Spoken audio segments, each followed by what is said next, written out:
everyone. It's a very great pleasure to be here today. And my story is very long ago. I don't know, let me try to compress it. So my tech journey started a long time ago. I remember I was maybe 8 or 9 and my mom asked me to go fetch my sister. She was at this computer training center down the street. And so I went there and forgot why I was sent there in the first place. It was my first interaction with a computer and I fell in love. So I was going there every day after school. I learned to type, I learned to use Microsoft Word, You know how it was now with cyber cafes and everything. And it became my second home. I started working there and everything around that.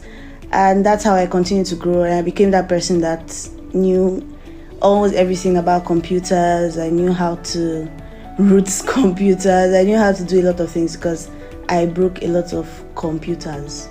And so as I went on to university, I was still very interested in the tech space, even though I didn't know it was called the tech space at the time. I just knew that whatever I would end up doing would have to be related to a computer. But you know how in Nigerian homes, if you are not becoming a doctor, you have to become a lawyer or an engineer. So at the time, computer science was that course that you took because you couldn't get any other course at university, right? And so I went on to do a medical course, but I was still heavily invested in tech. I attended this conference, I think in 200 level, where there was this person that eventually became a mentor to I and 2 other friends.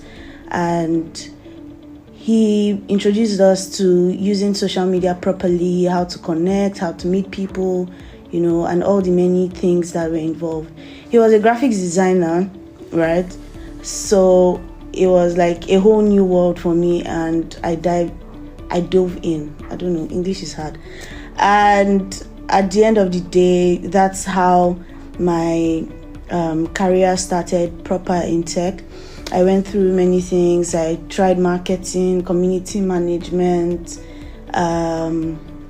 digital marketing, dabbled into engineering, and then finally settled on designs because I was more attracted to it.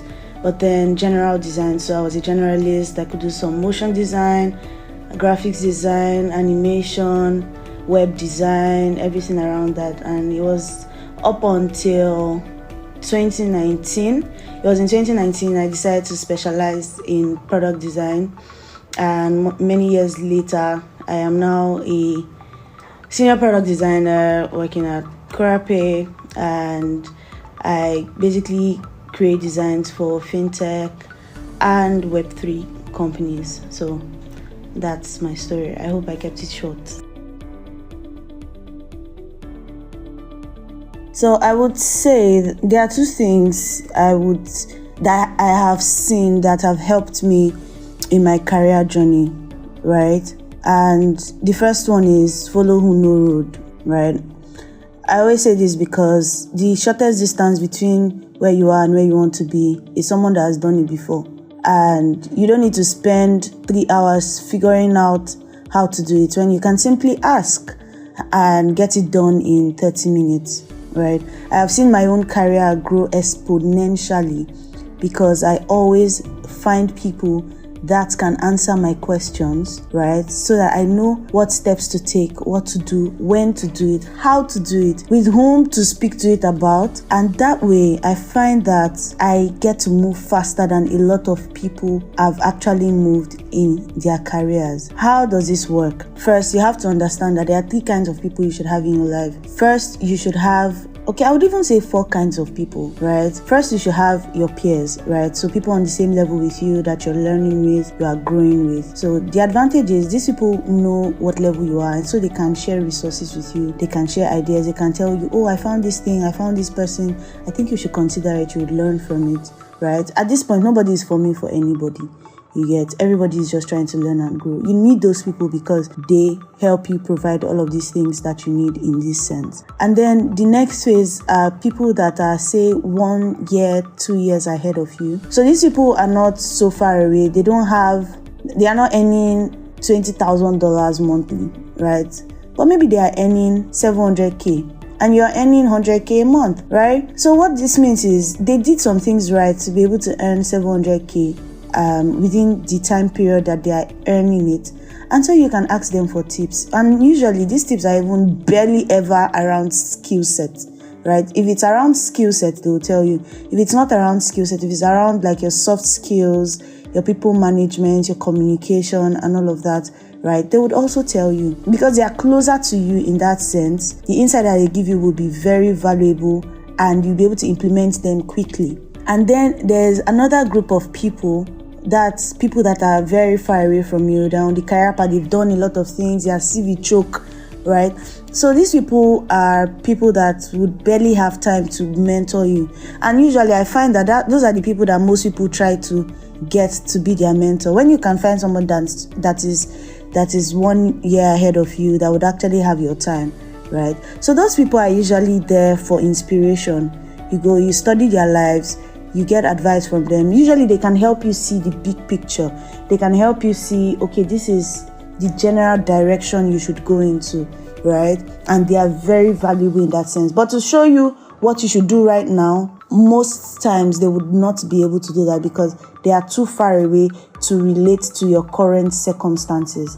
And then the final group of people are people that are maybe just starting, that are somewhat, that you can mentor. It's good to have those people around because the truth is, being a teacher helps you to grow by yourself, right? And that is also very important. So you teach, you learn, you grow, and on and on and on and on like that. So there's something I call the ability to always believe in yourself and your ability to figure things out. For me, everything is figure-outable mindset, right? Because the truth is, the tech career is long and hard. You know, like the previous speaker said, it is long and hard. You're not going to get what you're looking for in 1 year or even 2 years, you know. So you have to be able to figure things out. You know, problems will come, challenges will come, right? But you have to have that mindset that, oh, whatever comes my way, I will figure out a solution. I will figure out a way to solve it. Either by asking somebody, by trying, one way or the other, I will figure it out. So if you add this to having mentors and people around you that you can get insights from, you would actually go very far, very quickly.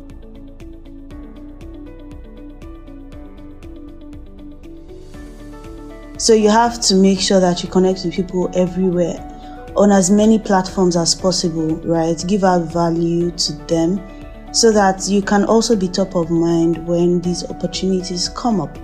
So you could use Twitter, you could use LinkedIn, even WhatsApp, right? Connect with other people so for example, if you are a designer, engineers usually know when the company that they are working for needs a designer, right? And other designers also know when their company needs an extra designer.